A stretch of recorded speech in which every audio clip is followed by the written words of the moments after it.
We make like 1 million baht a day. Wow. In cash. I export. Okay, let me put it this way. I export. So in this episode, we're going to be interviewing Paul. He has a pretty interesting business story because he exited his company for over 1 billion baht recently. And he said that's not actually how he made the majority of his wealth. In this interview, we're going to be finding out exactly how he did that. Like what was the main source of his wealth, how he made that money, how he started a business, if he has any advice for any new business owners. I'm trying to go around Bangkok interviewing business owners and asking them how they started, if they would give any advice. So if you're interested in money, business, investing, then I'm making these videos for you. So please subscribe. Hope you enjoy. Can you walk me through when you first started your business and how old were you? Yeah, I started my business when I was, I think 21, yep. 22 around there in 2011 or 2012, I think in between there. Yep, so I think almost 15 years already that I started my business. Okay, well, what did you start your business? I started off doing, I founded a packaging factory, flexible packaging factory. So we make the flexible packaging, mostly the food packaging, but we also can make those packaging for other stuff. Like we make some packaging for the,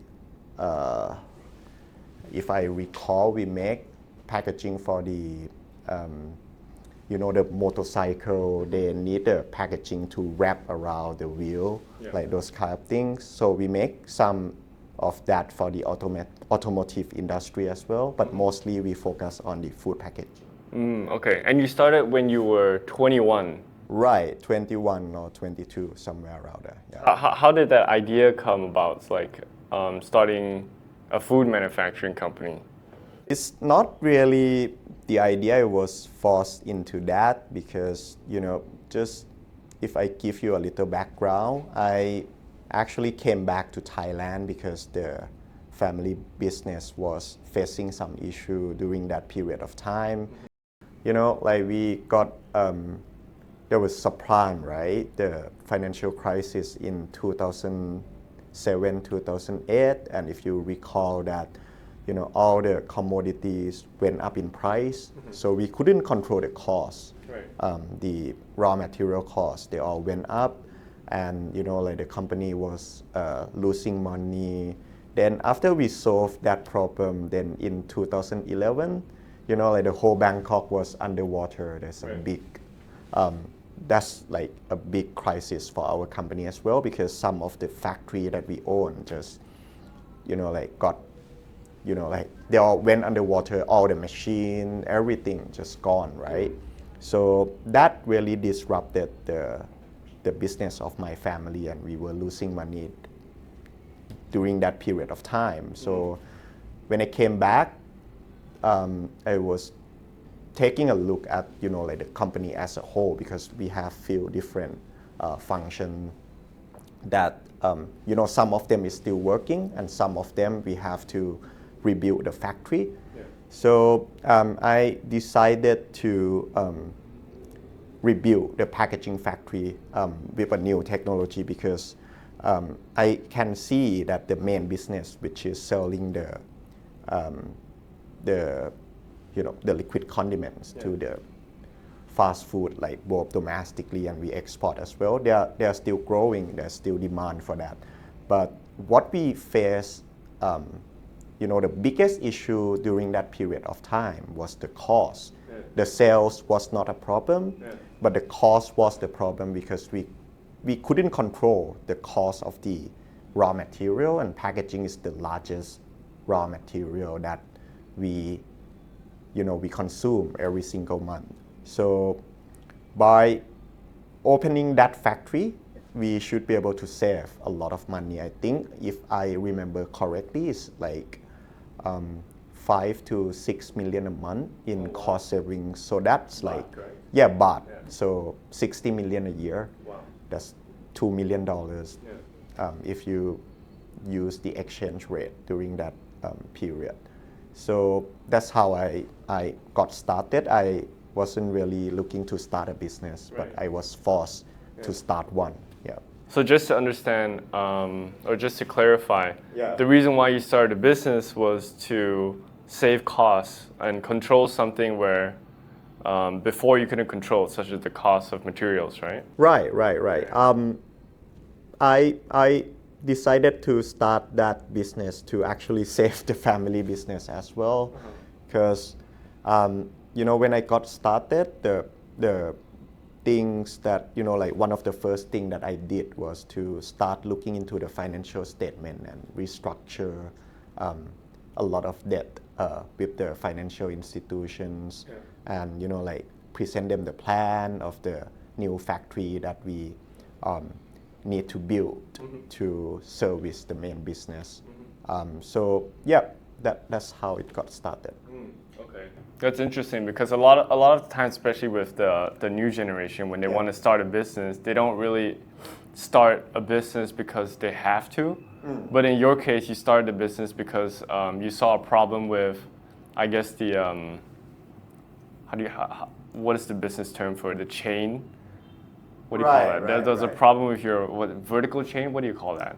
The supply chain. Yeah, the supply chain, correct. There's a problem with your supply chain, therefore you started this to save your pre-existing businesses. Yep, correct. So I guess the validation that you did for this business idea was not so much the demand of the market, but more of your current company's needs. Correct, because the demand is there. I mean, if you can make a good product at the right price, then we knew that the demand was there. But how do you know that the demand will be there? All right, because if I tell you a little bit in more detail, when I take a look at the business, during that period of time, there was a transition where, more and more people are buying the delivery instead of the dine-in, right? And the strong point of our business was making a small sachet. I mean, my family business was making a small single-serve portion of the liquid condiment. And we saw the shift in the demand from the dine-in to just buy the delivery. And today, I think that proved that we are right. Today, the volume for the single portion exceeded what people consume in the restaurant, right? But those small packet product or the single portion, you have to understand that most of our customers who are the QSR, right? They give the QSR is the quick service restaurant like KFC or McDonald's, right? They are giving those products for free, so the cost is really important to them. Right. So, and they cannot just sell you the burger or the fried chicken and don't give you the sauces. So there's a demand there, but can you make the product at the right price, at the quality that they can accept? That's the question there. So to provide them with the quality product at a reasonable price, we have to be able to control the cost. So when we look at the supply chain, we just identify the few biggest cost component of the business. Like the number one is packaging, number two maybe sugar, right? And we found out that we cannot control some of the products. For example, sugar is sort of like market price. There's a market price. Market set the price, right? You cannot control that. It's a commodity. But then we found out that the number one cost component, the largest cost component that we pay the money for every month is the packaging, where the supplier make a lot of money on that. There's a really big profit margin on the supplier that's selling to us, and we already tried to negotiate with the supplier, and seems like we had no negotiation power. They didn't really give us any discount. So we just decided that, okay, let's open one. We can calculate the cost and everything, look at the feasibility, and there's a market for that. Then after that, we found out that we didn't have enough cash to open that factory because all the machines were gone, right? Like after the water went into the machine and everything, we just couldn't rebuild that. So we just have to built a new factory from the greenfield in a different area. Lucky that we got a piece of land and we needed some cash. So I liquidated some of the personal savings. I got a few $100,000 in Australian dollars. So I liquidate some of that. I cannot remember, but I think it's majority of them. Raised some money from friends and family, and then we borrow big chunk from the bank. I remember, I think it's 200 million. Oh wow. Yeah, to open this factory. Yeah, that's how I got started. You know, when I started off, I got about 200 million, if I remember correctly, from TMB Bank. It's now TTB. When I came back from Melbourne and I talked to my dad, I found there's a big communication gap between the business owner, my dad, and the bank. Business owner usually, especially the small and medium size, they look at the business from a businessman perspective, and they communicate like what they think with the bank. And the bank seems to be, they don't fully get the whole picture of what you are trying to explain. There's a big communication gap. So it's like they're speaking different languages. So what does the businessman, in the businessman's eyes, like what does he give to the bank? Right. Usually they're always businessmen, right? They're always opportunistic, and they don't really look at the downside. While the bank is different, because the most they are going to get is the interest that you are paying if you don't default.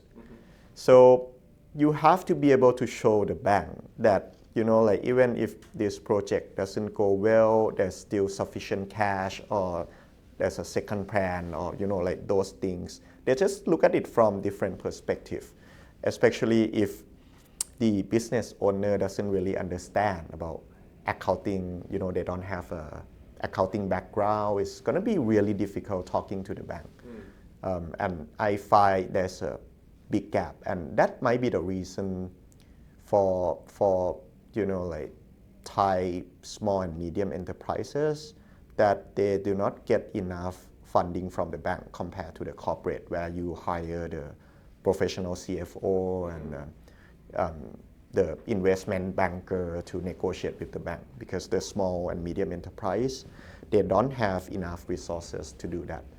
And a lot of them, if you talk to them, you will be surprised that you find a lot of them having a lot of issue with the bank. Yeah. So just to clarify, a lot of times people get their loans rejected. Yep. It's because they're not talking in terms of the bank, they're talking in terms of a business owner. Right. And they don't understand what the bank is looking for, right? For example, when I talk to you about the character, you also ask me, like, how are they going to know that? Right. That if you are spending money elsewhere, not in the business. But if you understand the account, the basic of the accounting, or the accounting 101, right? It's very easy to spot if you are, misusing the fund for other purposes. So do they check the company accounts, or do they also check your personal? Usually it's they check both. They look at both. Usually when you borrow the money from the bank as a small and medium enterprises, you as a shareholder and a director will have to guarantee that loan. So when you borrow, they will ask what asset do you have, even if it's personal asset. So, and they'll put that in the report and present that project to the board. Yeah. So that's what happened. So they consider, they look at not just only the business, they look at you as a single entity. Right. Okay. Right. But when you get bigger, it's different. Okay. Yeah, let me cut in. When you get bigger, it's a bit different, because... How much is bigger? How much are we talking about? Well, I would say if you are say 500 million or 1 billion Thai baht in terms of revenue, and say your company account is signed by the, approved auditor, for example, the Big Four, then they might look at that as a different entity, or your company is listed in the stock market. They're totally separate, the owner and and the company, the operating company. So but if you have a big corporate, it's a different ballgame. Right. Small to medium-sized Right, but businesses. 99% of the people we Are know small is to medium. small and medium enterprises, Right. right? So that's why I see there's a big gap between the bank and the business owner. Yeah. Okay. Can you walk me through the beginning of when you first started up this, the packaging factory that you started up? Right. Yeah. How did you get your first customer? It's really easy because, as I mentioned earlier, when I presented to the bank, one of the reasons that they approved the loan application was because I already got a customer on hand, right? Which is my dad's factory. Yeah. That's the first customer that I got, and it occupied almost half of the capacity of the new factory that I founded. So with that customer, it's really pay for all the fixed costs of that packaging factory that I built. And like additional customer from the food factory, my dad's factories, are all adding to the bottom line. Yeah. So it's really simple. We got the first customer, and then we use that as a reference to get more customers. Yeah. Right. So and first customer was pretty much key to get the other customer. Right. And the situation is I was lucky that there's a foundation there. Yeah. Right. And then, you said you used your first customer as reference, right? Right. How did you reach out to those other customers to show you? Do you know what I mean? It's B2B, right? First, it's B2B. So, and we were quite well known in the market. I mean, my family business was quite well known in the market, in the food industry. So once you can get that as a customer, it's quite easy to go to other customers. Because you have to understand that my dad's factory supplying the products to all the global companies, and they have certain standard that they require. So if you can sell to this factory, then you're good enough to sell to other factory as well. So it's not that difficult because the foundation that I have to admit that I was fortunate to have that kind of foundation. Right. If I start off as a new, like I have no market on my hand, maybe it's not that. I won't advise people to do that. It's going to be a lot more difficult. Right. Not impossible, but it's going to be really difficult. Right. And so you use your reference to that one, and would you literally cold call them and say, hey, I'm the owner of Right. But usually, you live in Thailand, right? So connection is everything. Yeah, that's true. So if you got a reference, and usually the food industry is not that big, like people know each other. Okay. So you know most people in the industry, you call them, you go to present the products, invite them to the factory to see the factory, and try to provide a good service, good product at reasonable price. Okay, and then that's how you will close them. Correct. Okay. Yeah. So I actually do want to talk a little bit more about closing customers. Yep. How different is it to close a customer back then versus now? Yes, different.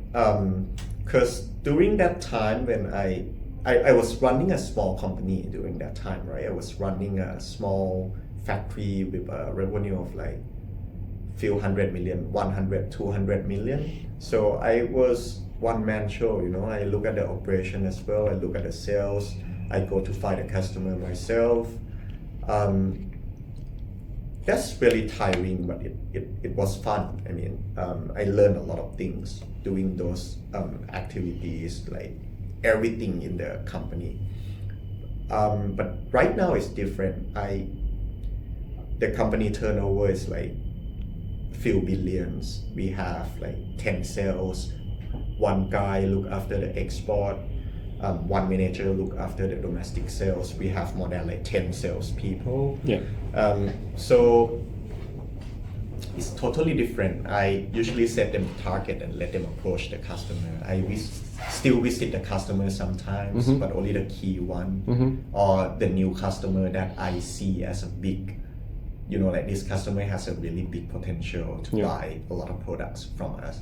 Then usually I'll visit them, but it's totally different. It's now you're more like you don't really do day to day, right? You are managing a group of people, and trying to hire or acquire skilled people to work for you, and you do whatever it takes to try to retain them, to keep them working for the company as long as possible. So it's totally different things compared to what I did in the past. So the thing you did in the past is you pretty much did everything. Right. And your sales tactic or the way you would close customers is you would use the connections of the food industry. Right.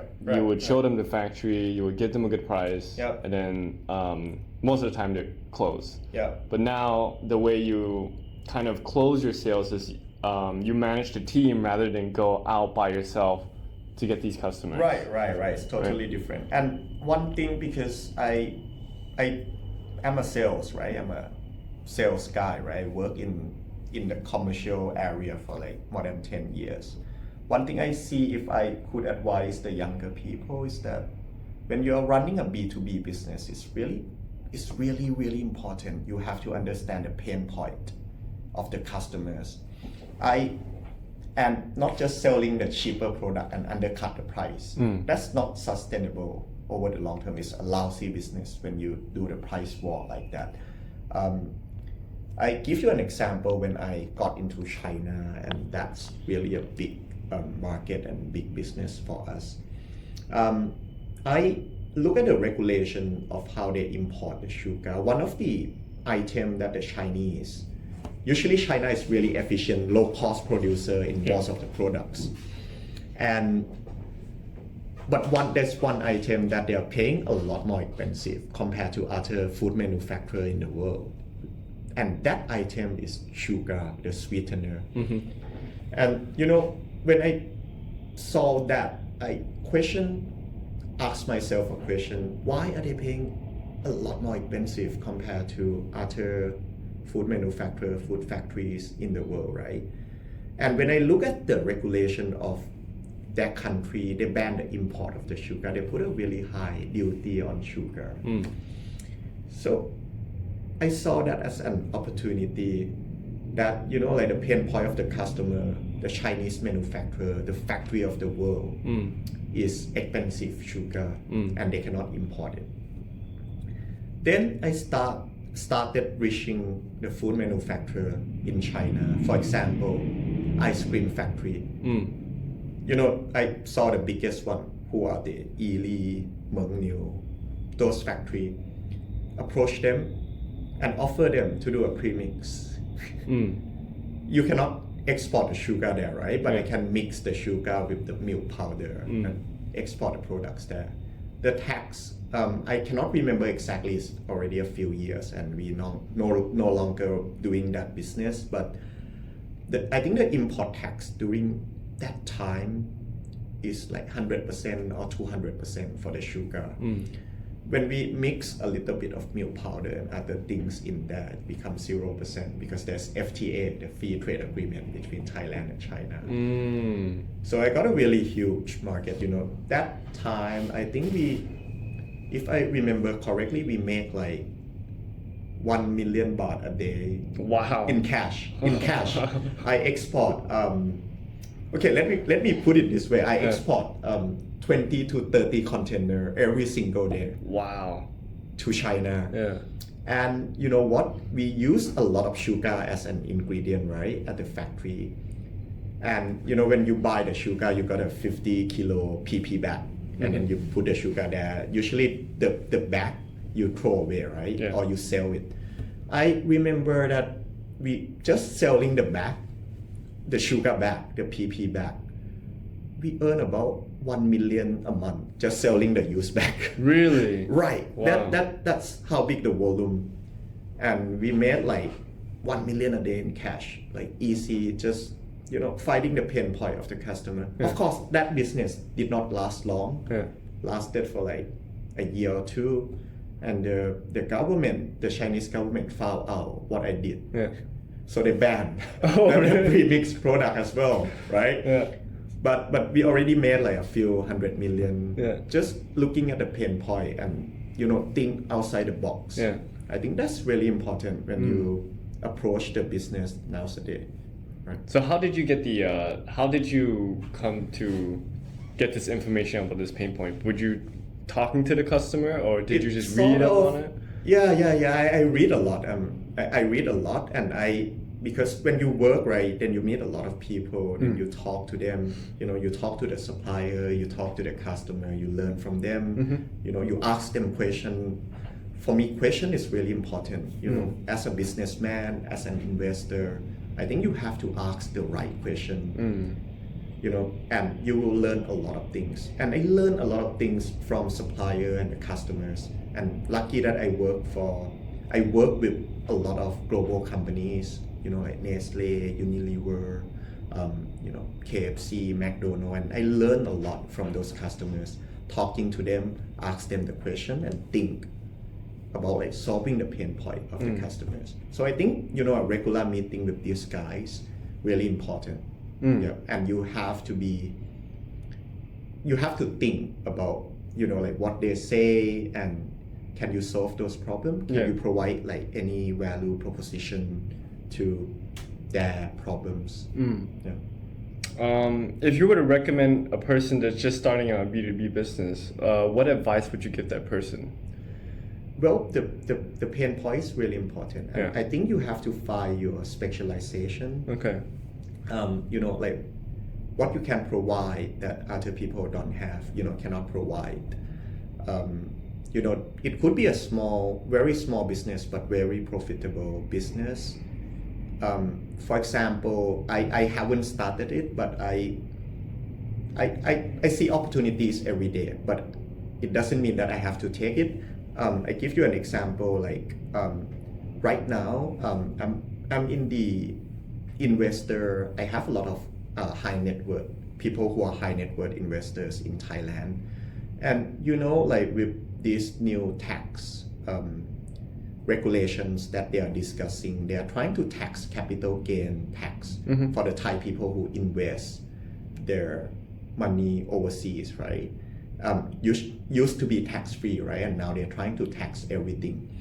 So I also see the opportunities as like an advisor. I can become their advisors on this issue, because I also invest a lot of my personal net worth overseas, and through a holding company that I founded offshore, and I pay 0% tax.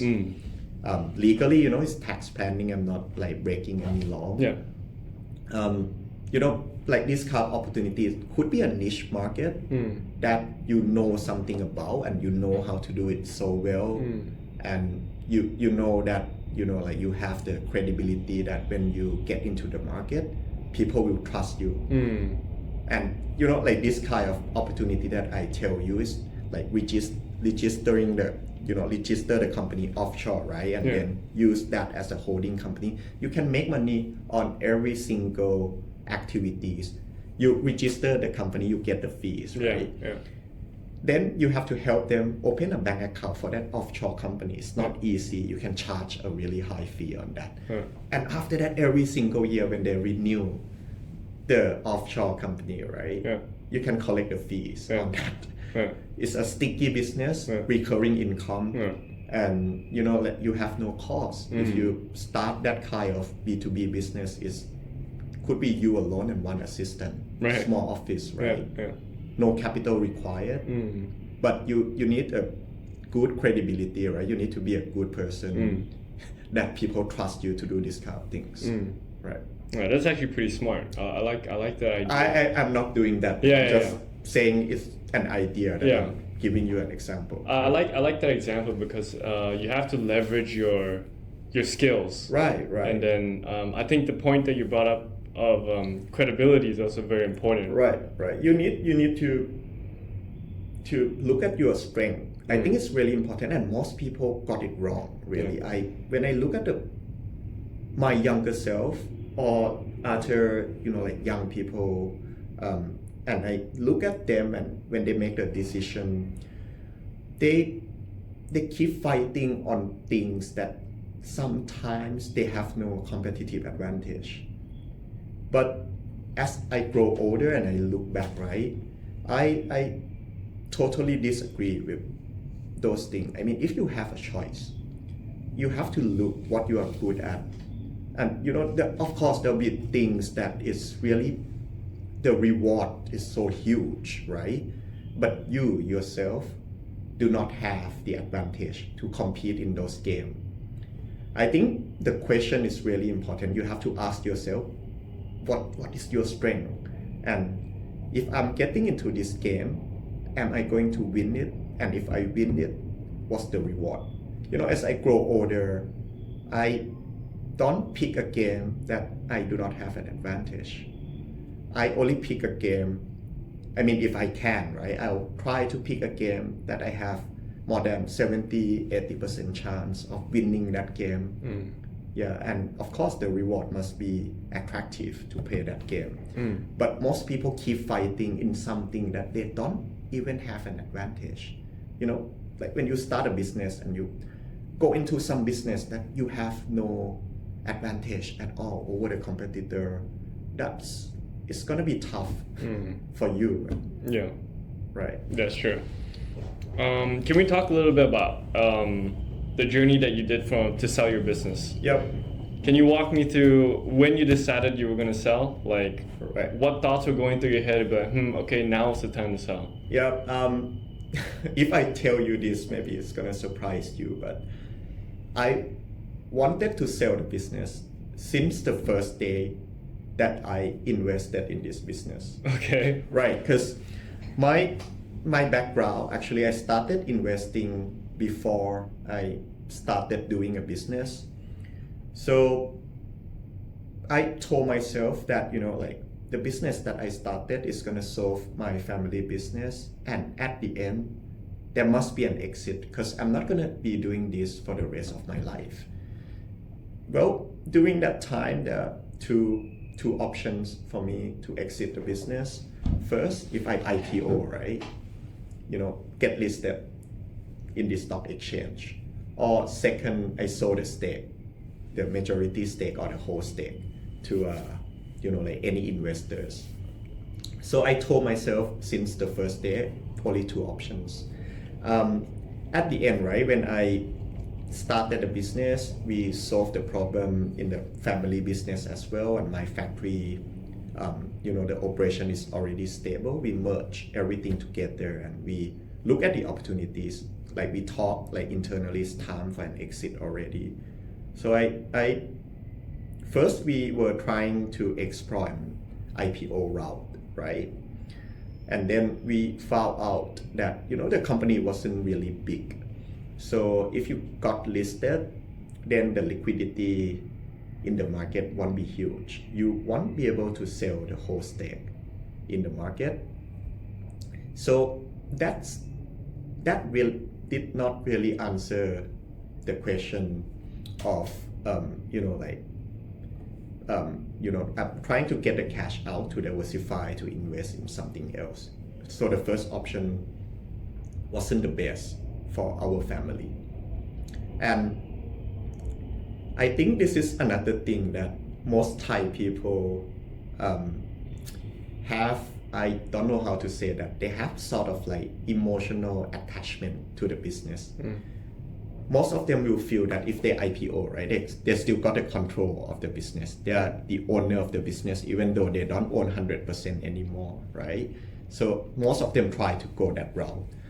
Myself is different. I didn't mind selling the whole things since the beginning that I founded this company already. For me, I work for the money. I don't work for the, the fame. I don't work to have the ownership. I work for the money. If the number is right, let's sell it. We can just take the cash and own something else, right? So for me, second option is easy. Just find an investor who buy a majority stake in the company, and that's how I started the process. When I knew that I wanted to go that route, then I give an interview to sort of M&A magazine, right? The merger and acquisition. There'll be a press that I'm looking to sell. Yeah. Then a lot of investment banker came to my office. Oh, really? Right, So right. that's how it because started. they wanted Okay. to get the deal, right? Yeah. Investment banker get the fees Yeah. for helping you selling the business. And a lot of investors contacted me as well after they saw the interview. Oh, wow. So everything was planned. Yeah. Yeah. And that's the how I started the process of selling the business. Oh, okay. So you did a PR event, and in the PR event, you said, I'm It's just interested to sell. Very simple one at Yeah. Tyfex, right? I cannot remember the name of the magazine, Yeah. but came to my booth and Yeah. talked to me. So I just told them if there's a right offer, on the table, then I'm exiting. Wow, okay. Right, So so- it's actually not that complicated. Not that complicated, but the complication is the part where I told you before, right? Thai people, Asian people in general, Yeah. we tend to be emotionally attached to the business. We feel like this is our baby. We look after it for how many years. For me, I feel I don't have that feeling. It's more westernized. So quite an easy decision for me. Quite difficult for my family. I have to talk to them quite a few times, right? So you mentioned at the start that you wanted to sell this business since day one, right? Right. Did you plan of how to build this business so it becomes more sellable, and what did you do? Right. I look back, I understand more. I did not really follow all the steps, but if I am advising younger people today, right, to make a business sellable and you get a decent price of the business if you ever decide to sell it, I think you have to look at it when you start. You don't start a business in a sunset industry. Sunset industry is the declining industry because the multiple that you are going to get is going to be really low. For example, if you start a magazine today, right, or I don't know, newspaper business, there'll be like less investor interested in buying your company that you are starting right now. That's the first thing. I think second thing, right, you have to be in a business which is scalable. Some business is not scalable. I told you about the example of the advisor business just now. It's not scalable if I'm doing it on my own, right? A small business not gonna be worth a lot because it's rely on the owner. Right. I think you need to find some sort of business that is scalable. I think if you are looking for an investor, the minimum threshold for the private equity is gonna be like 100, 200 million Thai baht in terms of annual revenue. Well, not that difficult to build. When I say that, it might seem like a lot, but if you look at the restaurant today, some restaurant just one branch, they sell 100 million a year easily if they are successful, right? And last thing you cannot forget, and this is really, really, really important, and I learned that the hard way. Your accounting system, your financial report, you have to be accurate. Like these things have to be accurate, and you will be able to charge more, and it will make the process a lot easier when you try to exit. You get a better multiple. You can exit easier. Some investor won't even take a look at your company if your financial is messed up. I mean, like the accounting record is not accurate. I would recommend get a good accountant when you start a business. Since day one. Because once you start, this is my experience, and the sales grow, you're gonna keep focusing on the sales, right? And you forget about the back office. And when you grow a lot and you look back, it's so messy and very difficult to fix. Really, really difficult. But if you make it right since day one, it's gonna make your life a lot easier when you try to exit the business, and you're gonna get more money as well. Now, what is a good accounting system? I cannot answer that because different business got a different, like requirement. Okay. But if the founder of the business tell himself since day one that he is trying to make this right since day one, and you get capable people to look after the financial report, I think it's gonna be okay. Right. Okay. But if you just keep focusing on expanding, that's the priority without like none of the founder focus on the back office is gonna mess up. Yeah. Okay. Make your life a lot harder. Trust me, I learned that the hard way. Okay. Oh, what kind of business do you like? We'll start off with that one. All right. The kind of the business I like is okay. Is first it require little capital. Mm-hmm. How much is little capital? I mean, little capital. No, not little capital. I say this. The best business that I always looking for is the one that can generate higher than average return on invested capital. Okay. For example, if you are talking about America today, right? I think the return on invested capital on average on the American stock market is 12. I think if you are generating over 20, 25, then that's a fantastic business. But when you generate higher on average return on invested capital, you're gonna draw a lot of competitor to enter the market. So the best business is the business that can build a moat to block the competitor from coming in and lower your return on capital. So you can maintain that return on invested capital for a long period of time. And if you are fortunate, that business have a long runway. I'm talking about 10 years, 20 years, 30 years that you can maintain that kind of business. Now I already told you the characteristic of the business that I'm looking for, but it's really difficult to find. It's really rare, right? Yeah. It's almost impossible to build that kind of business. Yeah. And that's why I find like investing in the stock market is a better option. You can sometimes find that kind of business at a reasonable price compared to starting your own. Okay. Right? I want to keep that in mind because later on I'm going to ask you about if you have found any of those kind of businesses. Right. Okay, so let's talk a little bit about money, okay?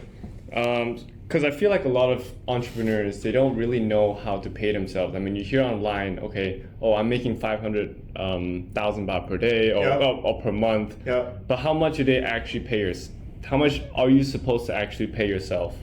Right. This is really the SME, really common problem for most of the SME, right? Because I think you have to look back at most SME, right? They mix up the business account with the personal account. They assume that this is their money. I mean, they found their money. They don't separate that.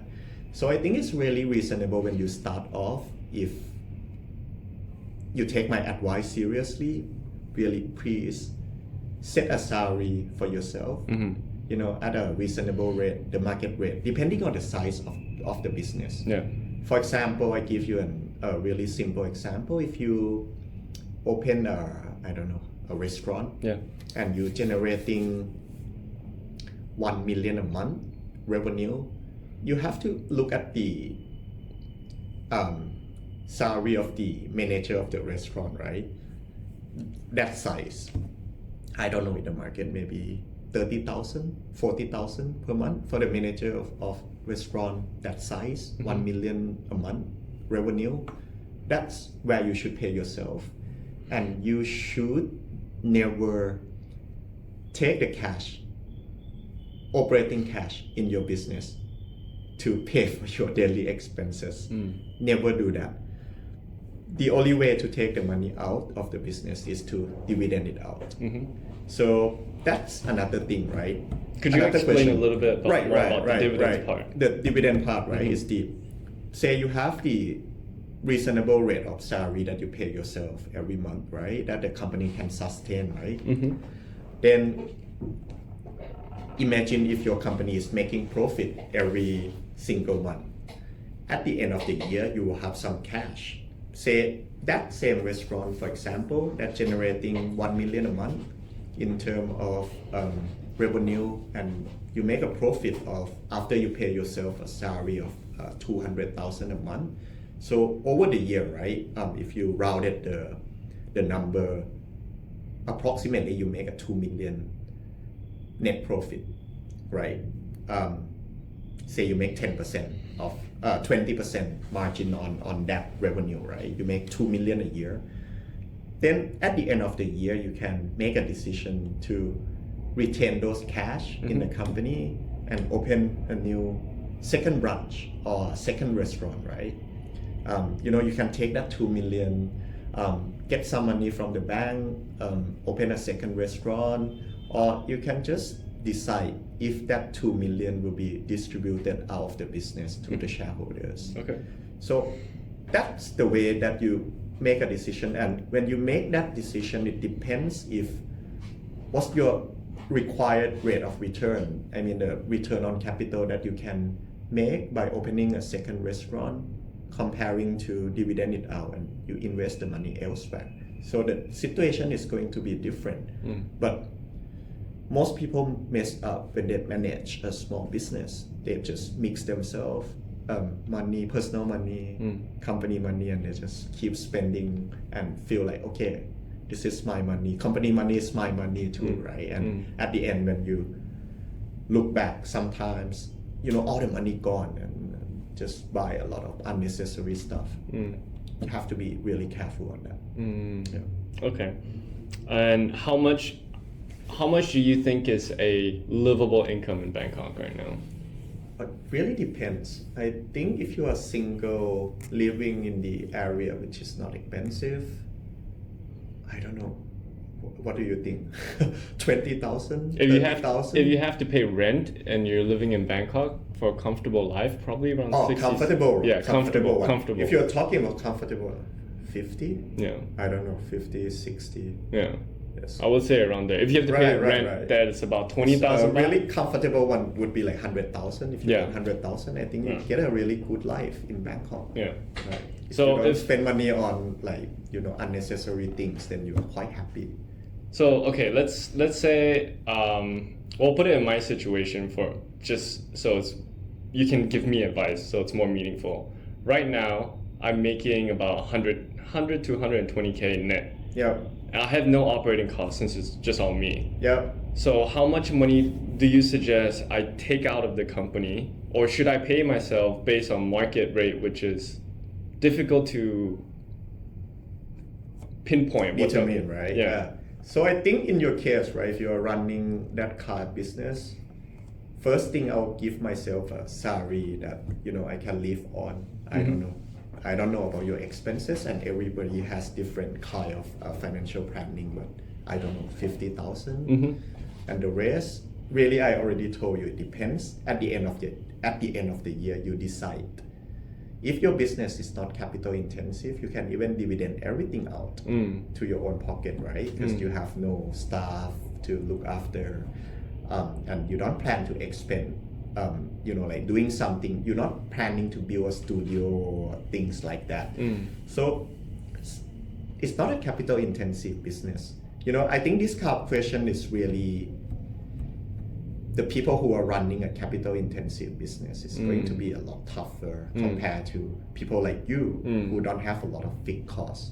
People like me who run a factory, we have to think really hard when we want to dividend out something, right? Because there might be an opportunity or the capital expenditure that you have to pay for next year.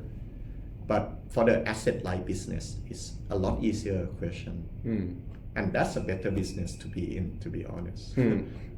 Okay. So you mentioned that it wasn't the business that made you the majority of money or your net worth. It was actually through investing. If you could go back in time, would you even start a business? I told you, right, I wasn't really looking to start a business. I sort of didn't have much of a choice. So I was forced to start it to save the family business. It was much bigger. That at that time, the family business already hired, I think, 400-500 people. And it's quite a big operation, not huge, but if that company went bankrupt, then a lot of people is going to be impacted.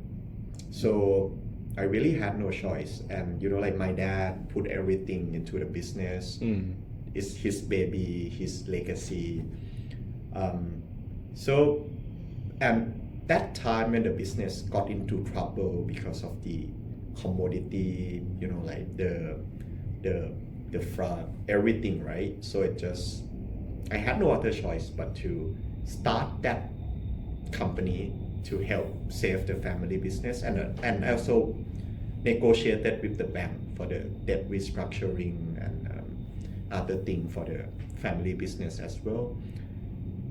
But at the end, it saved the family business, right? And like we merged everything, all the operation together, and we sold the whole thing, right? And majority of the cash just went to my parents, and they can retire, and they're now really happy retired people. I'm proud of what I did, right? Even though most of the money went to my parents, not me, right? I got some of the capital back, and they give me some of the money, some of the proceeds when I sold the business, and I'm fine with that. But if I didn't start a business, because when I started the business, I liquidated I think more than half, majority of my stock portfolio to start that factory. I would be a lot richer compared to what I am today.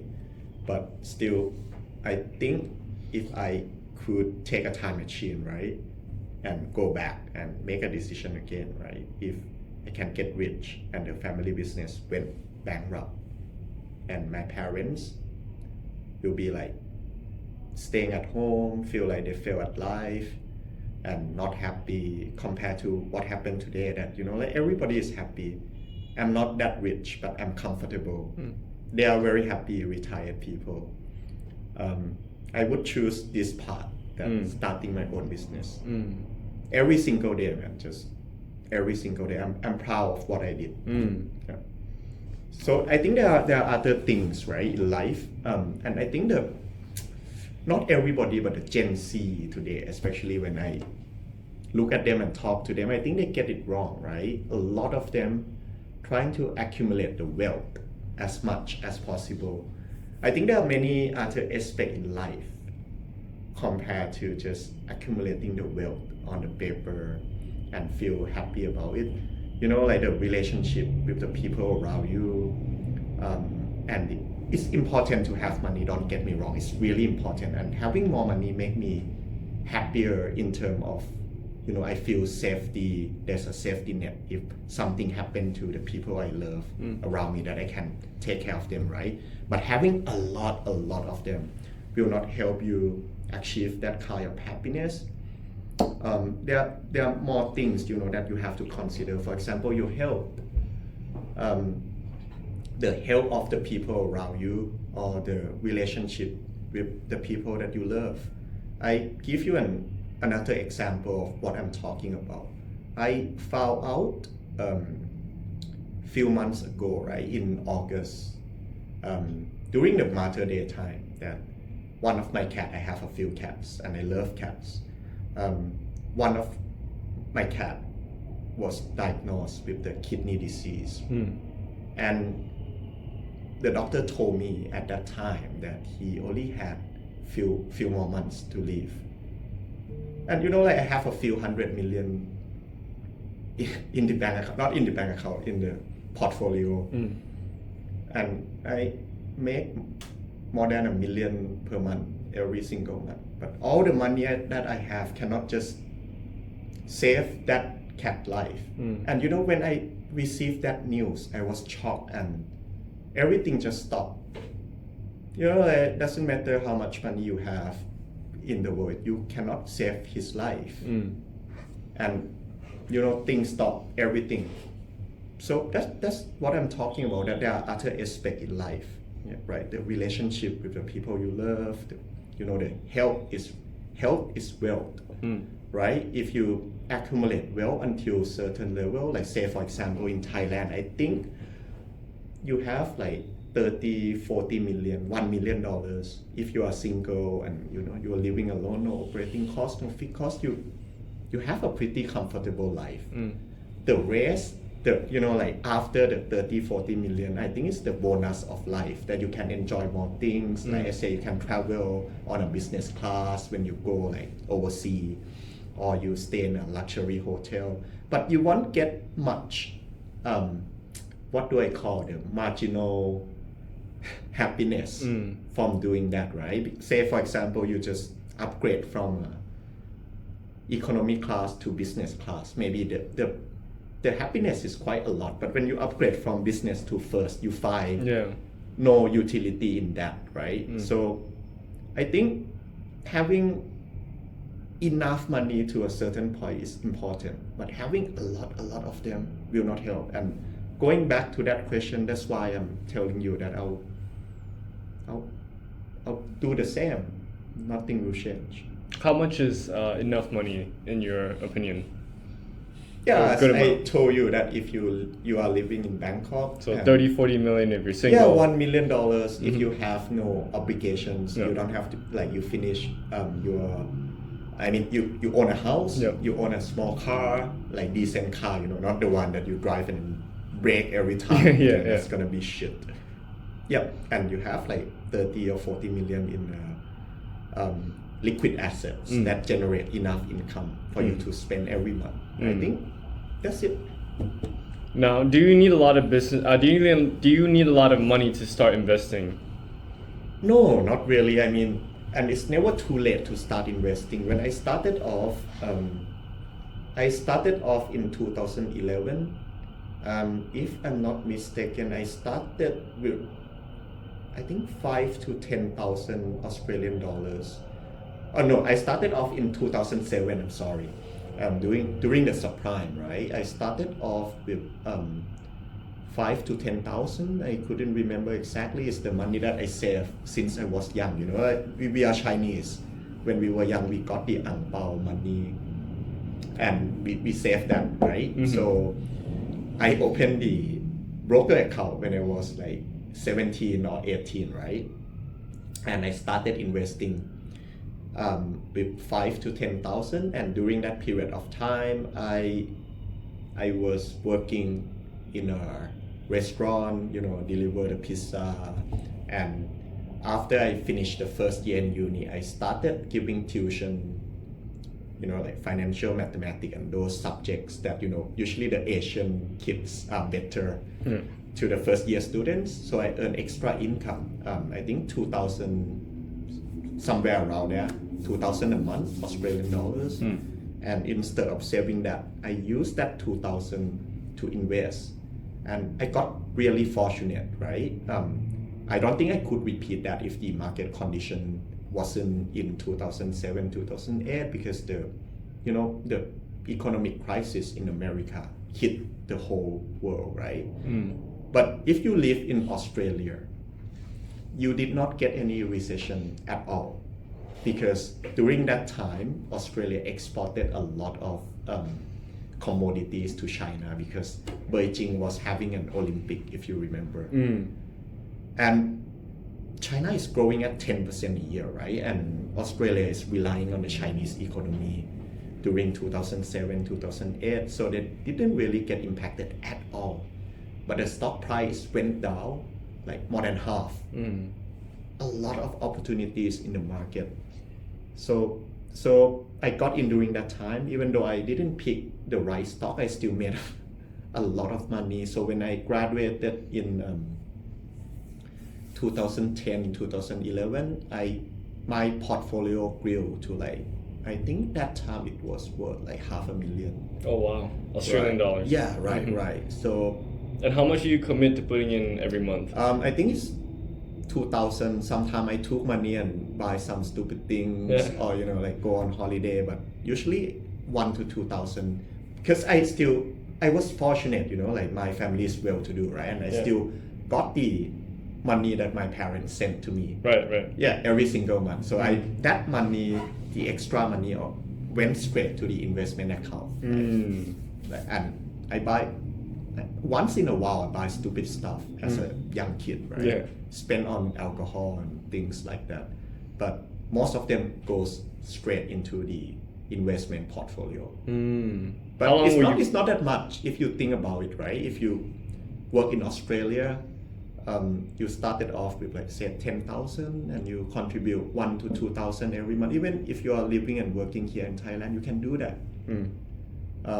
Not easy, but it's doable. You don't have to start with like 10, 20 million Thai baht. You can just slowly build like that. And if you are lucky, you got in at the right time, you hit the jackpot. 4 years, right? That what I did, I grew from like 10,000 to $500,000. Wow. Yeah. That's quite a significant gain. Right, right. Let's say someone is watching this and their business is making stable income. Yep. What advice would you give that person to transition some of their income or some of their, I would say, would you suggest shifting some of those business assets, or not assets, but cash into maybe an index fund? Yep. It really depends. There are many factors. This is a really, really good question. Well, let me put it this way, right? When you look at the people around us or in the society, when you look at the news on the newspaper, you see this kind of a success story all the time, that like the entrepreneur like invested all he had in this business, his life saving, and he spent like 5 years, 10 years, 20 years building this business, and he became a billionaire, or even richer than that. If you really think about that, like pause for a sec and think about that from an investor standpoint. Why did that guy got so rich? And if I compare that person, think about this carefully, a guy who start investing, and instead of diversifying, he only hold one stock. Not only that, he used margin call, margin call, right? The margin loan, right? Borrow more money to put in that stock because he's so confident in that. Like if he does that and that stock goes up just 2 or 3 times, he could make like 20, 30 times because he leveraged a lot, right? That's exactly the same situation for the people who got rich in business. Think about your dad or my dad, right? When they started off the business, they're all the same. They only have one business and they focus on that. They put their own money. My dad even put his house when he was, like trying to accumulate the wealth. He even put his house on mortgage and put more money into the business. I'm not sure about your family, but most of the Chinese family are like that. And at the end, we were lucky because things turned out to be okay, right? What I'm telling you is that, I don't think that you can sleep well at night doing that. If you have like extra cash, I think take some out and diversify it. Because I mentioned to you earlier that life is not all about accumulating the wealth. Certain level is enough. Having more and more and more than certain level won't make you sleep at night. Like better compared to the person that have just enough, but he's well diversified, and he can go overseas and don't have to worry that what happened to this business, because he like put the egg into a few baskets instead of just putting everything into one basket.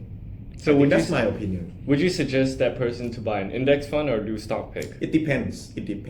Because if that person is like he's a wise investor, I'm not saying he has to be an expert. When you pick a stock, you don't have to be an expert in investing, right? You just need to have an edge in some subject that you understand better than other people, and that this is the right price that you pay for that. You can pick individual stock. But if you don't have that no know-how, no financial background, you don't know how to read the annual report, you don't know how to analyze the financial statement, nothing at all, finding an index fund could be a better option that preserve and grow your wealth and diversify from the current business that you are running. Okay. So it really depends. I want to go back to what you said about reading annual reports and financial statements. Yeah. So for someone like me who really hates reading financial statements and annual reports, Right. is there still a chance for me to become an investor or a wise investor? Well, I think that's gonna be difficult, right? Because let's be honest, if you don't like that kind of activity, investing is about reading and analyzing, and if you know that you hate that kind of activities, maybe picking an index funds or an ETF could be a better choice. But you have to pick it with sort of know-how, right? Let me put it this way, right? If you buy an index fund in Thailand, Thai stock market, I think in the past 10 years you made nothing at all, right? For the past 10 years. And 10 years a long time, man.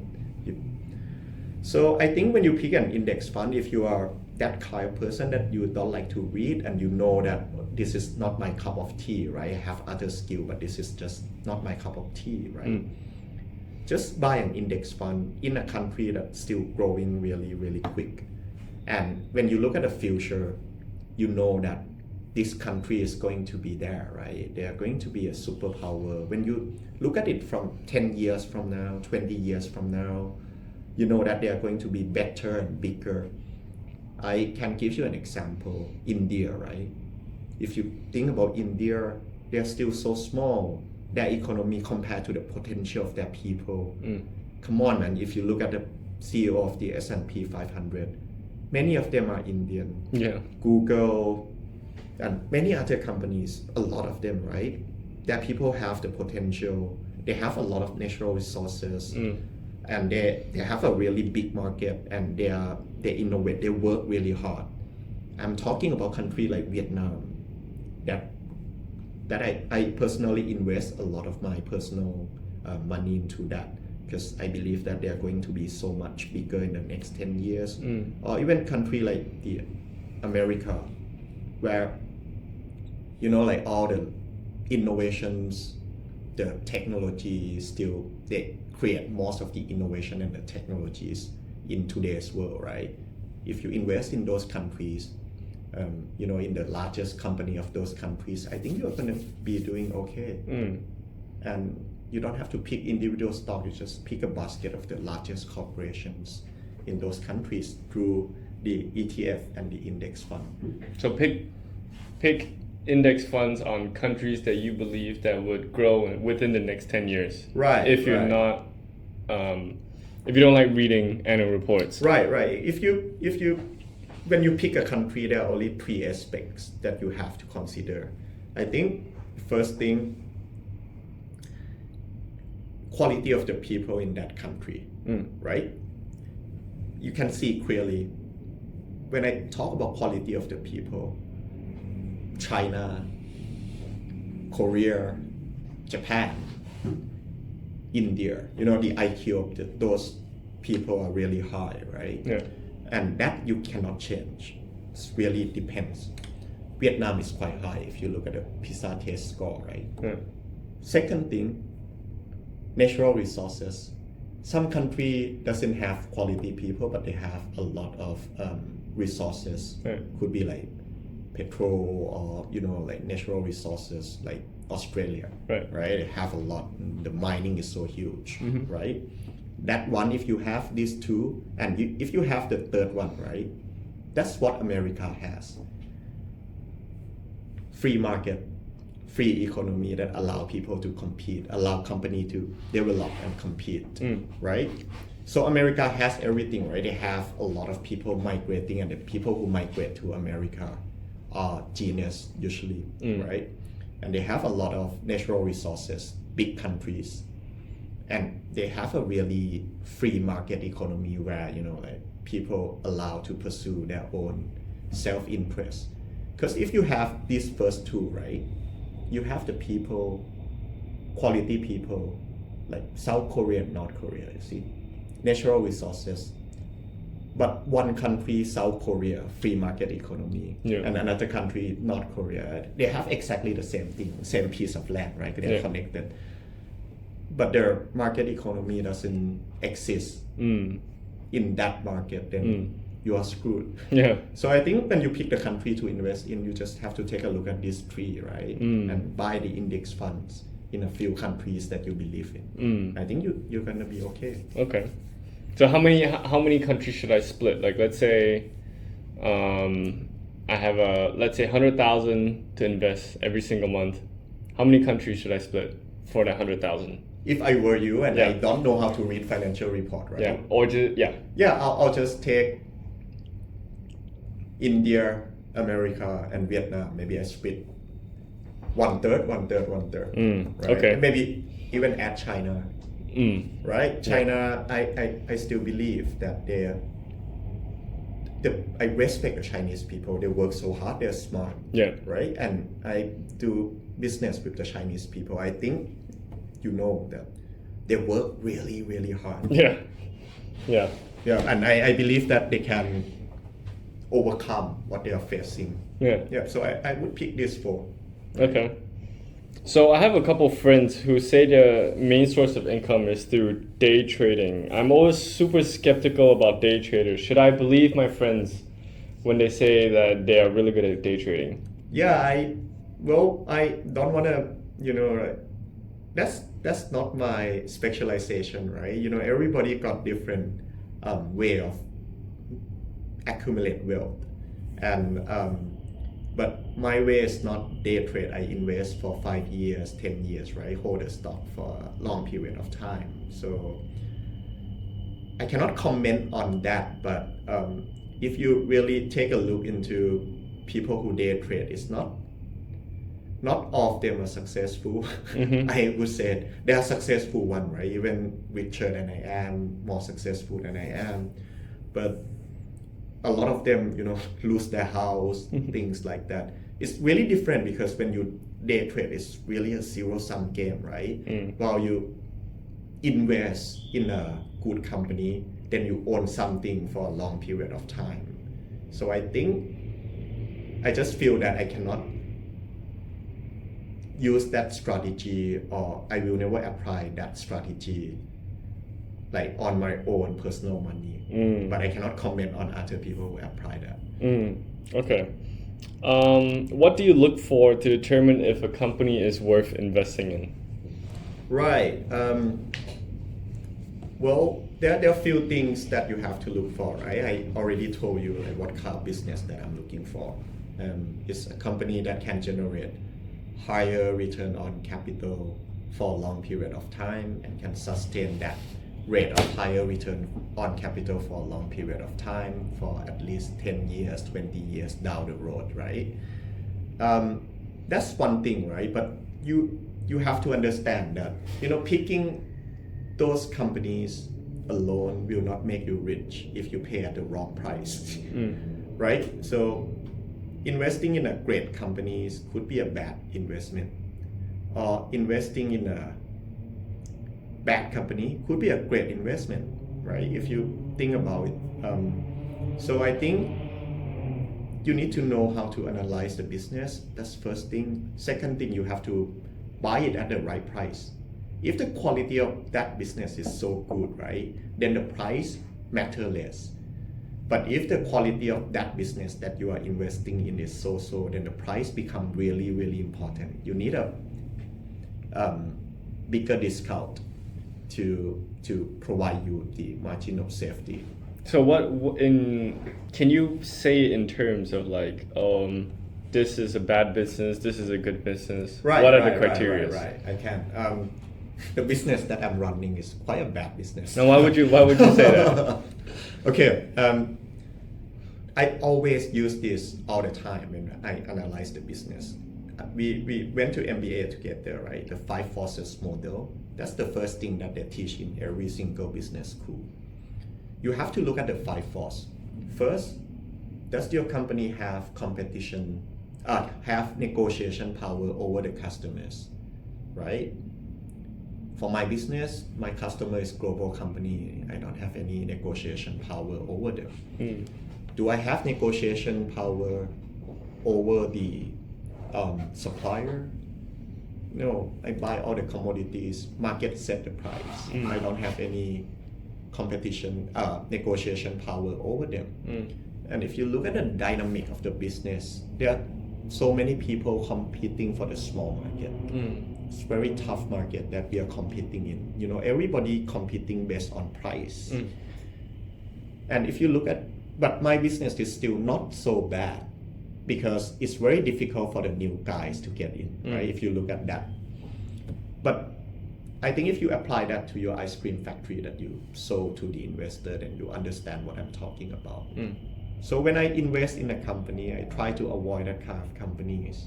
And I invest in other companies that have the negotiation power over like supplier, the customers, and very hard to get in. I give you an example. I bought Visa stock during their IPO. I think it's 2010 or 11. I couldn't remember. Visa, the payment processor. Yeah, the payment processor. Okay. And most people think that they're a credit card company, but you are right. Yeah. They are not, right? They are a payment processor. I remember I got into that business 20 times earning the Visa company, right? During that time. Why did I get into that business? During that time, I was still in Australia. I already saw what happened to cash, right? You know, when you buy things in supermarket in Australia, imagine this is almost 20 years ago, right? You put a debit card there, right? They'll ask you cash out. Then I didn't know that time, like what's that? So I asked the cashier, like, what's cash out? They said, if you buy things for $10, say you buy a bottle of beer, right, for $10, you can just put 50 and you get the $40 cash out. I asked myself straight away, why did they do that? No fees, you know. Then I straight away got the answer. They wanted to get rid of cash. Why? Why they wanted to get rid of cash? If you think about it, there's cost, a lot of cost associated with carrying cash. You know, at the end of the day, right, end of the shift, you need people to count it. Then you need a car to transport it. Not a normal kind of car to transport cash, right? And you know, you need to hire the security guard to transport that, and you need to buy the insurance. When the things reach the bank, they need another guy to count it before putting that cash into the bank. A lot of cost associated with handling cash. Moreover, if you think about cost to the society, when you buy drugs or do illegal things or you kidnap, you pay by cash, right? When you avoid tax, you pay by you receive cash. So there's an incentive for the government to get rid of cash. Right. And everywhere in Australia, even if you buy coffee, this is almost 20 years ago, $3, you put a debit card there and you put your PIN, right? Then I saw straight away, this is a big business and the trend globally is going to change in my favor. In cashless society, this is 20 years ago. If you talk about this today, it's already changed, right? But there are only two suppliers, Visa and Master. Put Amex aside, it's a different market, I would say. And there's another guy only in China, the Union Pay, right? And there's another one in Japan, but the rest is Visa and Master. And if you're operating a small restaurant, can you negotiate with Visa about the rate that they charge? You cannot. Even if you are a bank, right? You have to take one or another Visa or Master. So, and you have a fixed cost. You know, like if your fixed cost is, I don't know, 10, right? You have a really high operating leverage. All the customer that you add on top goes to the bottom line because the fixed cost is here, right? The more you spend the card, you're collecting a fraction of the fees. You don't have any risks. Everything goes to the bottom line. So if you look, and if you think about the new entrants, if I and you invested 100 million each to create a new card and try to approach Bangkok Bank, issue my card, dream about it, they're not going to take that kind of deal, right? There's no way you're going to get into this market. It's duopoly. that's the kind of business that you should be looking for instead of running a factory like me. And you don't have to buy it cheap when you find quality business like that. Because when I invested in Visa, I foresee that there's 10 years, 20 years runway. And I hold that for 10 years, stock went up more than 10 times. Wow. Right? And I sold it during COVID. Yeah. And after I sold it, still went up even more. But that's the kind of business that you can see as quality business. Right? You don't have to buy it at cheap price. Could be a really great investment. It's not easy to find that kind of business. Oh, that's interesting. How about businesses that have really strong brand, but not necessarily have a very unique product? Take, for example, Apple. Yep. They probably have a lot of negotiating power over their suppliers. Right. But their product now, I would say, is not very revolutionary. Yep. I mean, you have a lot of different compared to, but it's very sticky. It's very sticky. I have to admit that it's not as innovative compared to when Steve Jobs was there, right? But it's now the ecosystem is much bigger, and it's very sticky, and they can charge premium on their products. So I think it's still a good business for now. But if you ask me 10 years or 20 years from now, I cannot answer you that. There's uncertainty. I believe they are going to be there.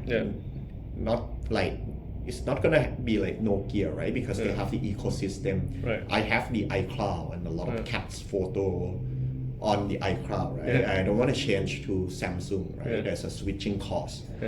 But, well, if you talk about brand, right? What I like is not technology products, brand like this, but I like super brand, right? What do you mean by super brand? Something that show off your wealth and it's in people genetic, right? If you think about LVMH, Patek Philippe, Rolex, Ferrari, I cannot answer you for sure, for certain, that Apple is going to be number one smartphone in the next 10 years. But I can answer you for certain that Hermes is going to get a lot stronger. The brand is going to be a lot stronger in the next 10 years, and nothing is going to disrupt that. So what do you mean is by super brands? You mean like brands that show off status symbol? Right, because it's human nature, and nothing can disrupt that. If you look at the 5 force analysis that I always use, right? iPhone, there's something that it could be disrupted, right? Even Visa that we were talking about just now, it could be disrupted, one of the reasons I saw, because all the smart people suddenly try to get into the payment industry. If you think about it, Facebook, Amazon, every single guy, and they have the resources and they're so smart. So I was scared that Visa could be disrupted. But you think about it, what is going to disrupt Hermes or Patek Philippe in the next 10 to 20 years? No, it's in people's mind that if you carry this bag, then you are rich, right? It's different. It's totally different, and I think that car business is a really good business. Like what happened to LVMH right now. Like stock come down because the Chinese people are trying to save the money. I think it's temporary. If you don't know anything, just buy the stock and hold it for 10 years. I think you're gonna be doing pretty well. Yeah, so you're quite bullish on luxury brands. It has to be super luxury. The really good brand. When you talk about watches, only Rolex and Patek, and the JLC that I'm wearing will not be counted in that category. You have to be like really in the people mind. When you talk about luxury watches, straight away you think about Rolex and Patek Philippe, right? How many people talk about VC when we talk about luxury watches? Right. You see, and when you talk about luxury bags, straight away it's Hermes, right? And I don't know, my girlfriend talk about Chanel, and when you talk about cars, right? Straight away it's Ferrari and Lamborghini. Those car brands could be really powerful. Okay. What did running a business help you understand more about investing? It helps me to avoid lousy businesses. right? We not to say avoid, but you have to understand that when you investing in a business that doesn't have the quality that we were talking about just now, we have to take a deep discount, right? And you know, I became a better investor because I ran a business and I know what kind of business that I need a bigger margin of safety when I invest in. I'm not saying I'm not investing in them. And I invested in a lot of those type of business. And actually, when I started accumulated wealth, started investing, I make a lot of money from these kind of deals. Not a great business, but trading at a cheap price. You know, we buy it when it went up, then we sold it, then find another stock, right? So, you know, running my own business and understand how difficult it is running a so-so business helped me a lot in, you know, making an analysis of great business and so-so business. How do you know that a business is trading for a cheap price? What metrics do you look at? A lot of things, right? First, how do you know if you drive fast? I ask you that. First question. You look at a speedometer. No, you look at another car, right? If you are driving at 60 and another car is driving at 20, then you are fast, right? If you're driving at 100 but another car is driving at 200, then you are not so fast, right? First thing, right, you compare the same company in the different market, same industry in the different market, and look at that. And second thing, you look at the potential of that business, the runway 10, 20, 30 years from now, and you discount back to see, right, the cash flow that they can generate in the next 10, 20, 30 years from now, and discount back and look at many kind of things. Sometimes I look at the market cap, but this one is more experience. It's really subjective, but I can give you an example. During the Brexit, right? I was following this company called Whitbread. If I remember the name correctly, it's many years already. The company owned hotels in England and also owned another coffee chain called Costa Coffee. I think most of the Thai people are not familiar with that, but I travel a lot and I see how dominant they are in England, right? And during the Brexit, I think the stock came down almost half the price, including the currency exchange, right?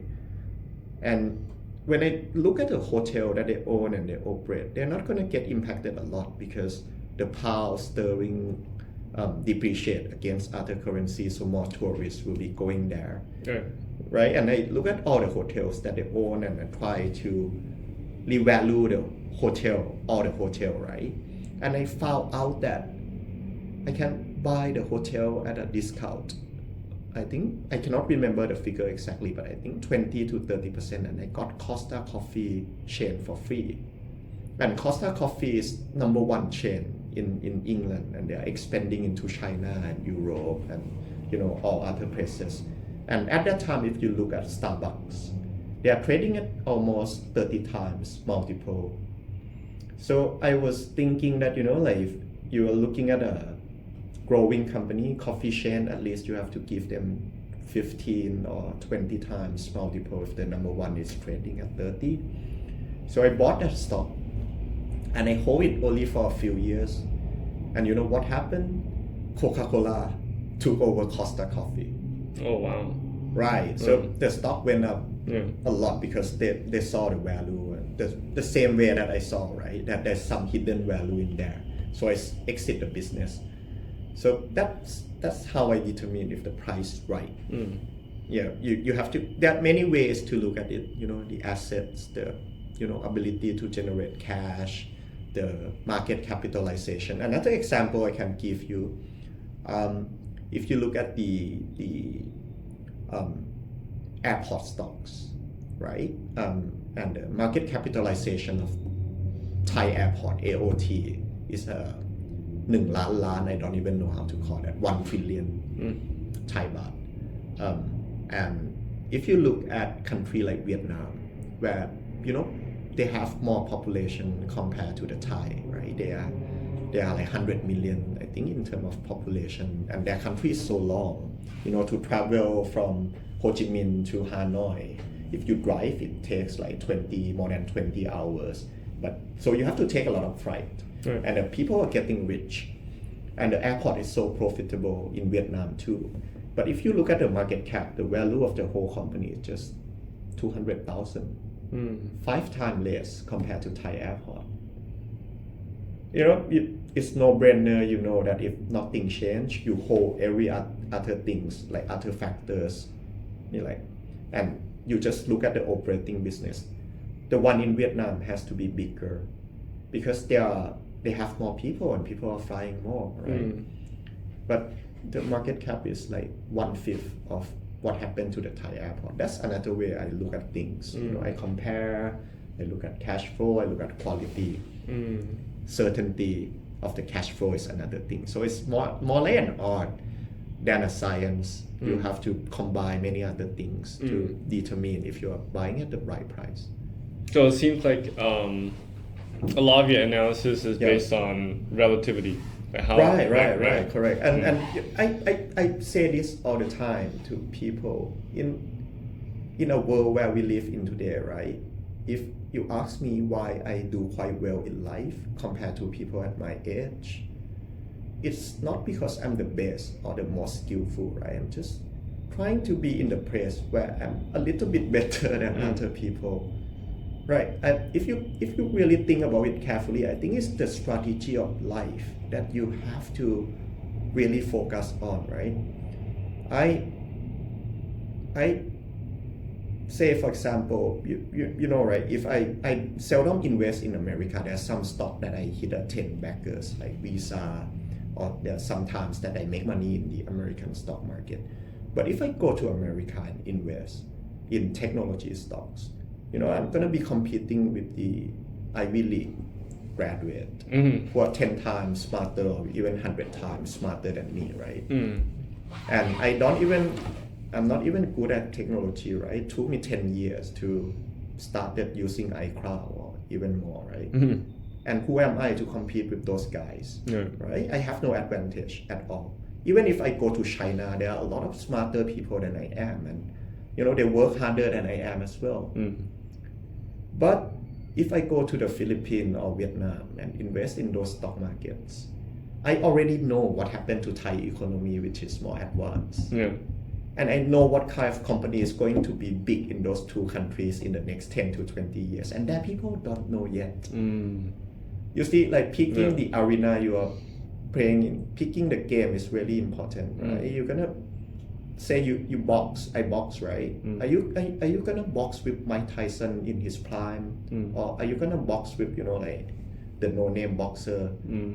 In sport, maybe you cannot choose, but in life you can. And it's really important to pick the game that I always say you have some kind of advantage. That's pretty interesting. So after all of that, do you think Thailand is still a good country to invest in? Right. This question, every time I say it, I get, hate comments. Saying I Chang Chat, I don't love my country and all. No, I love Thailand, right? It's a very good place to live in, especially if you have money. It's very comfortable, it's quite safe if you know where to be. And if you are well-to-do, you have money, you have a lot of privilege living in this country. But when you talk about the economic standpoint, right, you have to understand that, Thai people are getting old, and we have a lot of political issue.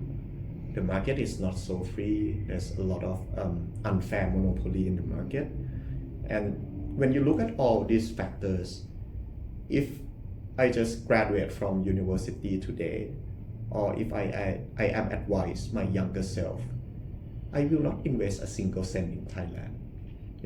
Having said that, in fact, majority of my net worth is still in Thailand because I'm in a different position than the fresh grad today, right? Today, for me, preserve the wealth that I have accumulated over the past 20 years is as important, if not more important, than growing them. But if you are the Gen Z graduating from the university today, and if you're asking me, you want to get rich when you are 40 or 35, 40, I will not invest a single cent here, right? I'll go to the country where I have an advantage and the economy is still growing. I'm going to go to fish where the fishes are, right? Right? You fish in Thailand, it's very difficult. Right? There are no fishes there. But it's still investable to me, right? Still investable. If you're just looking, because you have to understand the context of Thai economy.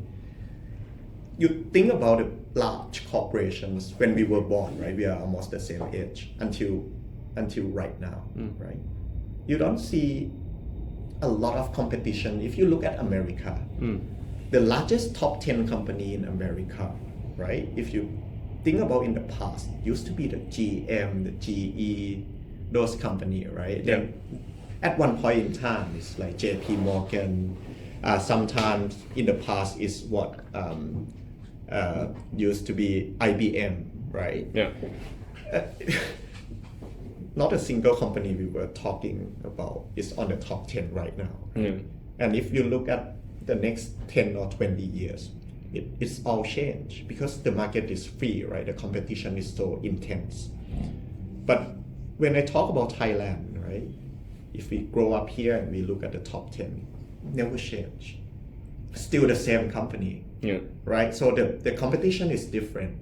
So that's why I'm saying if you are preserving the wealth, you invest in these big companies, right? You can preserve the wealth, but you're not going to grow the wealth like what I did in the past because it's already past that phase. So you can preserve wealth if you invest in talent, but most likely won't grow. Right, Because, right. And yeah. you take a pretty good and stable dividend because there's less competition here, right? Right. It's quite bad. The system here doesn't allow for the newer generation to compete with the conglomerate.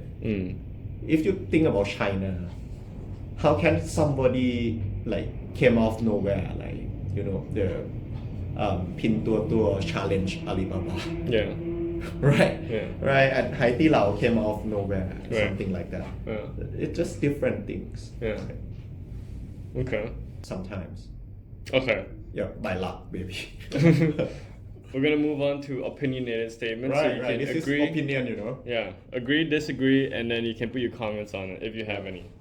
So you have to be passionate about business. You have to be passionate about the product in order to start a business. No, not really. I think, let me give you an example, real life. Okay. We are one of the largest distributor of the green tea powder right now in Thailand. I think we are one of the big one. And I was the one who started this section of the business, this market. I don't drink green tea.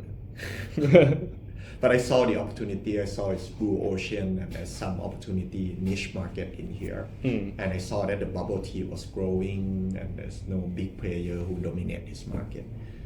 So I started off and it's making money in the business. Very profitable. Yeah. So I disagree with that. But if you can what you like, if you find what you like that make a lot of money, that's even better. Right? Because you're gonna be more passionate in doing that. For me, the green tea business, I have to hire the bartender, the R&D to taste the products because I don't know a lot about the products. Okay. You need to have a unique idea or product to start a business. No, not really. Sometimes you can just, I strongly disagree on this, right? Because sometimes, especially in the less advanced economy, you can find something, the pain point of the customer, as I always mention, and you try to fix that. Let me give you an example. You do simple things that you can do simple things that better than other competitor. When BBL started off, right? Long time ago, if you look at the history, they're not the largest bank. Now BBL is the largest bank in terms of the asset. I mean the loan that they give to all the customers compared to other banks. But like the strategy that made them what they are today is very simple. In the past, they used to have opened a lot of branches up countries outside of Bangkok, because by doing that, right, imagine this like 40, 50 years or almost 100 years ago, right? There's no mobile banking, no internet. The only way you put the money in the bank is to go to the branch, right?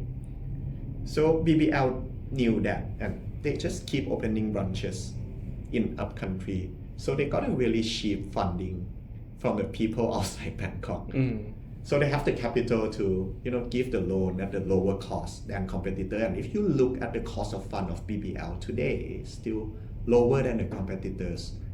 This is not new. They just, find the pain point of the people in the upcountry outside Bangkok, that is, they don't get access to banking. So they own the largest deposit base during that period of time. And, they become what Bangkok Bank is today. So I disagree with this statement. Sometimes you just have to find something and do it better than the competitor, just a little bit. The strategy has to be different, but the idea of the product can be the same. Correct, exactly. Yeah. Okay. I need to have an MBA or a business degree from university to start a business. Agree and disagree. I mean, if your background is in, say, an engineer or whatever unrelated, and you have zero business background, right? Attending a good school, right, and a good MBA would help to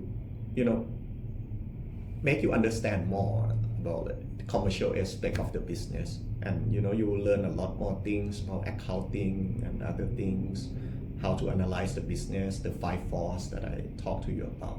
But like given the technology nowadays, right, I think if you're really passionate and you want to learn all those things I talk about, you can find it on YouTube. Yeah. Right, but if and disagree, right? That's the that's the agree. Agree, right? That's the agree. The disagree, right? If you look at our dad, right? I'm not sure about your dad. My dad was high school dropout, right? Kun Jalern, Thai Bef owner, high school dropout, right? They didn't really have the education. Mark Zuckerberg didn't finish Harvard, right? Right. I think it's, but those are one of a kind. You have to admit. If we are like average people like us, having a degree, I think it helps you in many ways, connections and other things. So I don't want to discount that, but I don't think it's a necessity if you want to start up. So not a necessity, but an advantage. Yeah, it's good to have, I would say. If you can pay for that, and if you live in Thailand, connection is so important. Yeah, that's true. Right. I think in a lot of Asian countries, connection is more important. Marketing and sales isn't that important in business, B2B business especially. Strongly disagree, right? Because I'm a marketing guy, right? I know how important it is, but for me, just don't discount the importance of the back office, the accountant and other area of the business. Without the marketing, I think the business cannot be successful. This one I strongly disagree with. B2B businesses are easier and better than B2C businesses. Agree and disagree. When I invest, right? If you listen to what I talk about, all the companies, right? If you notice one thing is all B2C. Because when I invest the B2C, right, it's very easier to observe the behavior of people. When I talk about Visa, I talk about billion of people behavior, right? But when I start a business, I have no ability to build that kind of business. I want to have a good B2C business, but I do not have the ability to build a good brand. So that's why I'm stick with B2B. So for me, I think B2B business could be amazing as well if you look at TSMC, right? Or those what we call them semiconductor companies, or Nvidia's B2B company now is the largest in the world in terms of market cap. So I think it's really depends. Yeah, I don't think one is better than another, but from an investing standpoint, B2C is a lot easier to analyze. Okay. I need a lot of money to start a business. Yeah, I think it depends. It's good to have, same thing, right? Same answer. It's good to have, but I think it's not necessity, right? It's not a requirement that you must have this to be successful businessman. But it's really help. How about for a B2B business? Do you say you need a lot of money to start a B2B business? Not really. I think you need some money, of course, but I think it depends on what kind of business you're talking about. If you talk about the sugar refinery, oil refinery, then I think you need quite a lot of money, right? It's capital intensive. But given today's technology, I think there are many other businesses that you can start with very little money. Okay. Now we move on to the investing section.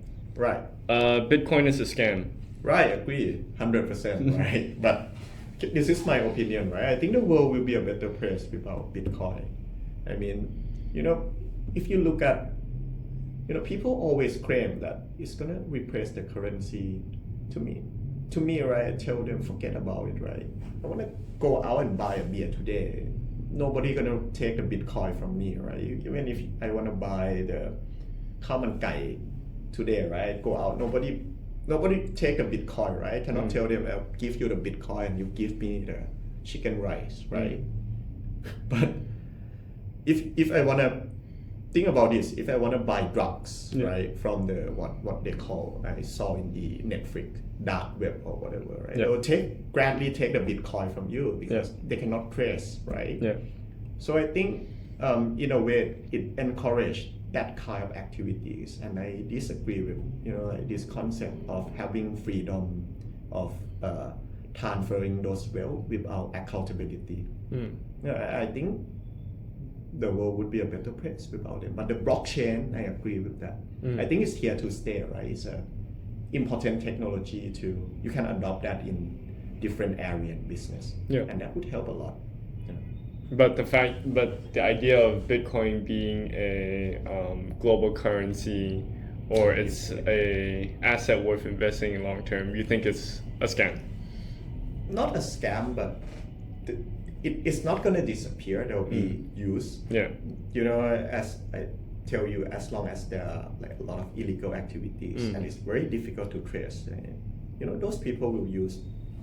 So it'll be here to stay, but it's a net negative on society. Right. And I don't agree with that. Okay. How about as an asset class? Do you think it's a good asset to keep? I think you can keep? have fun and have like 1% of your portfolio in that. There's no harm in doing that, right? But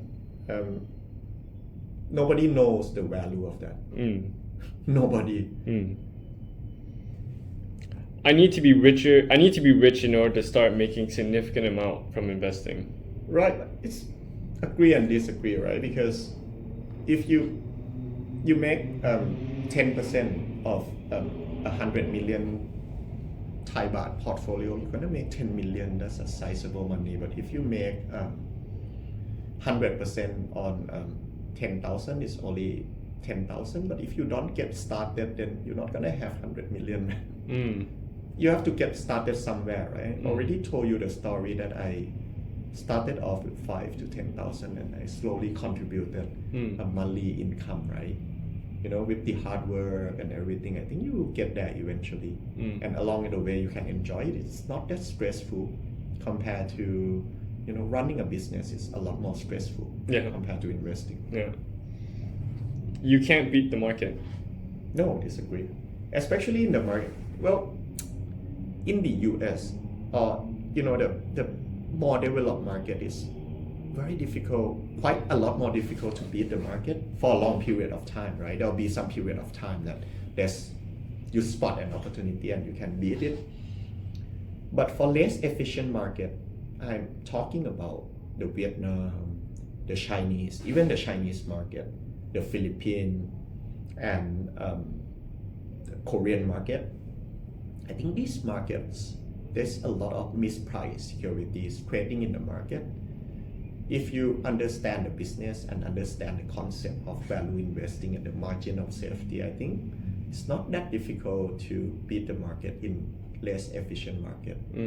And you can do that for a long period of time because that's what I did. And I'm not even a genius. I'm just a normal guy who work hard to look at the businesses, right? But in a more developed market like America, I would say I would stick with an index fund if I invest for a long period, 20, 30 years. I'm not even confident I can beat the market. Yeah.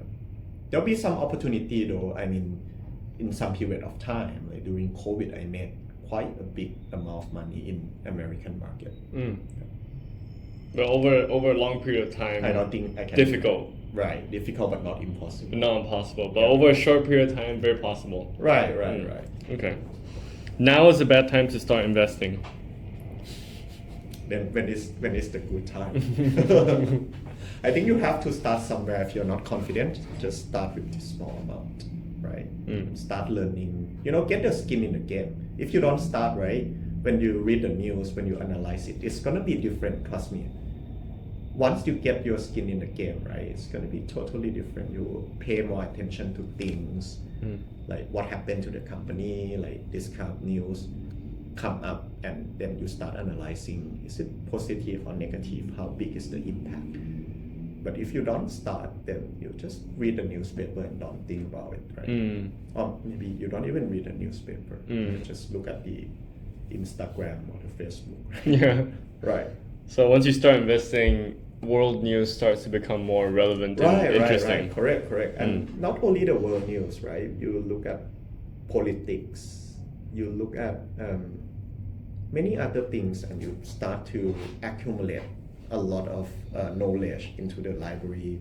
When you have more data in your head, right? And then when you see something happening in the business world, then you sort of, like everything start to click sometimes that this is an opportunity. But if you don't accumulate the information over the years, right? Even you see the news, we can see the same thing, and I can see a lot of opportunities by reading this article, and another guys that never pay attention will just find just an article about something, right?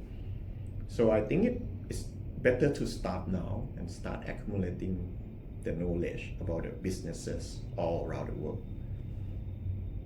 Okay, that's great advice. That's all the questions I have. Thank you so much, Paul, for doing the interview. Yeah. Hope you welcome. enjoyed it. Cheers. Cheers.